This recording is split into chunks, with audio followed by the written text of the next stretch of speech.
સરસ્વતી સૌર્ય ન્યૂઝમાં આપનું હાર્દિક સ્વાગત છે।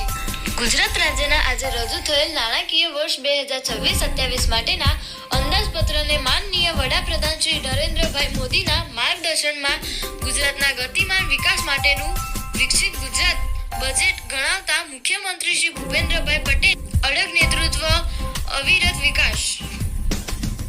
વડાપ્રધાન શ્રી નરેન્દ્રભાઈ મોદી સાહેબના નેતૃત્વમાં રિફોર્મ એક્સપ્રેસ પર સવાર 3 કર્તવ્ય આધારિત બજેટ તાજેતરમાં કેન્દ્ર સરકારે રજૂ કર્યું છે।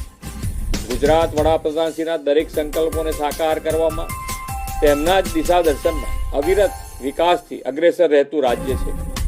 અડગ વિશ્વાસ, અવિરત વિકાસની પ્રતિબદ્ધતા સાથેનું ગુજરાતનું બજેટ આજે નાણામંત્રી શ્રી કનુભાઈ દેસાઈએ વિધાનસભામાં રજૂ કર્યું છે।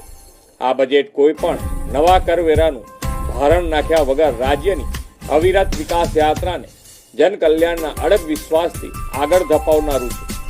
આજે રજૂ થયેલું બજેટ વિશ્વાસ આધારિત શાસન અને માનવ કેન્દ્રિત આર્થિક માળખાનું વિઝન પાર પાડનારું છે એમ હું સ્પષ્ટ માનું છું। સમાજના દરેક વર્ગો, ખાસ કરીને જ્ઞાન એટલે કે ગરીબ, યુવા, અન્નદાતા અને નારી શક્તિના એમ્પાવરમેન્ટ પર આ બજેટમાં વિશેષ ધ્યાન કેન્દ્રિત કરવામાં આવ્યું છે।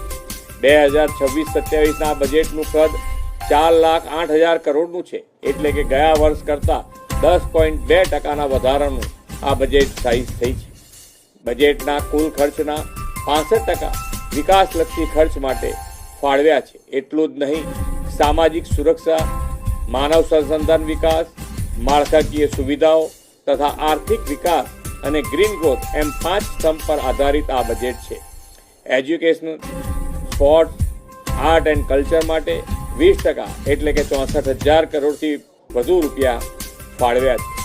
શિક્ષિત, સજ્જ, ઉત્કૃષ્ટ અને ભવિષ્ય માટે તૈયાર યુવા શક્તિના નિર્માણ માટે બજેટમાં નમો ગુજરાત કૌશલ્ય અને રોજગાર મિશન માટે 226 કરોડ રૂપિયાનું પ્રાવધાન કર્યું છે। આરોગ્ય, સુખાકારી, સામાજિક સેવાઓ માટે 19% તેમજ કૃષિ, સિંચાઈ, પાણી માટે, શહેરી વિકાસ માટે 11%ની ફાળવણી થઈ છે। તે સૌના સાથ, સૌના વિકાસની વડાપ્રધાનશ્રીની નેમ સાકાર કરશે।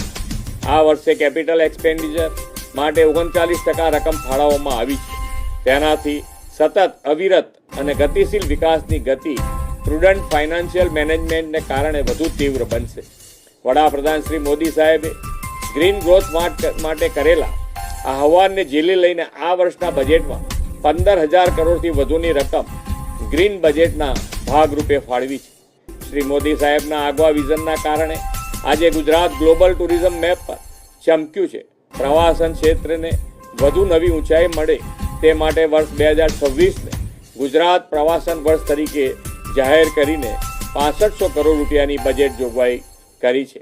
ભગવાન બિરસા મુંડાની 150મી જન્મ જયંતિની ઉજવણીના વર્ષમાં આદિવાસી વિસ્તારોને વિકાસની મુખ્ય ધારામાં લાવવા 35,000 કરોડથી વધુ રૂપિયા ફાળવ્યા છે।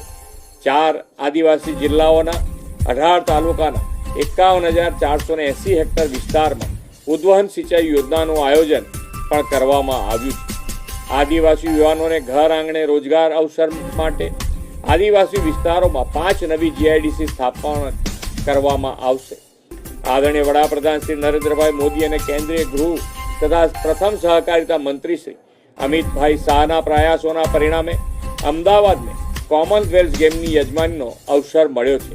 આ માટે સ્પોર્ટ્સ ઇન્ફ્રાસ્ટ્રક્ચર અને આધુનિક પરિવહન સેવાઓ સાથે ઓલિમ્પિક રેડી અમદાવાદ માટે 1200 કરોડથી વધુ રૂપિયાની ફાળવણી આ બજેટમાં કરી છે। રાજ્યમાં ફ્યુચર રેડી ઇન્ફ્રાસ્ટ્રક્ચરના નિર્માણ માટે ગુજરાત હાઈસ્પીડ કોરિડોરમાં રૂપિયા 800 કરોડના રોકાણ દ્વારા નેક્સ્ટ જનરેશન કનેક્ટિવિટીનું નિર્માણ થશે। ક્લાઇમેટ રેઝિલન્ટ અને ન્યૂ ટેકનોલોજીનો માર્ગ માટે 600 કરોડ રૂપિયાની ફાળવણી કરવામાં આવી છે। હવેનો સમય AI અને ડીપ ટેકનો યુગ છે। ગુજરાતને AI અને ડિજિટલ ગવર્નન્સના ઇનિશિયેટિવના અગ્રેસર રાખવા 850 કરોડથી વધુની રકમ ફાળવી છે અને ડેટા ફ્યુઝન સેન્ટર તથા સેન્ટર ઓફ એક્સેલન્સની જાહેરાત કરી છે। રાજ્ય સરકારે 6 રિજિયનલ ઇકોનોમી માસ્ટર પ્લાનથી સંતુલિત આર્થિક વિકાસની નેમ રાખી છે. તે માટે લગભગ 7,000 કરોડ રૂપિયા ફાળવ્યા છે અને વિકસિત ગુજરાત 2047નો માર્ગ વધુ ઉજ્જવળ બનાવ્યો છે. આપણે વડાપ્રધાનશ્રીની પ્રેરણા અને માર્ગદર્શનમાં સોમનાથ સ્વાભિમાન પર્વની ગૌરવમય ઉજવણી કરી રહ્યા છે. આ સ્વાભિમાન પર્વ સાથે પ્રત્યેક ગુજરાતી ગુજરાતના ગતિમાન વિકાસનું ગર્વ લઈ શકે તેવું સર્વસમાવેશી બજેટ આપવા માટે નાણામંત્રી શ્રી કનુભાઈ દેસાઈ અને તેમની સમગ્ર ટીમને અભિનંદન આપું છું.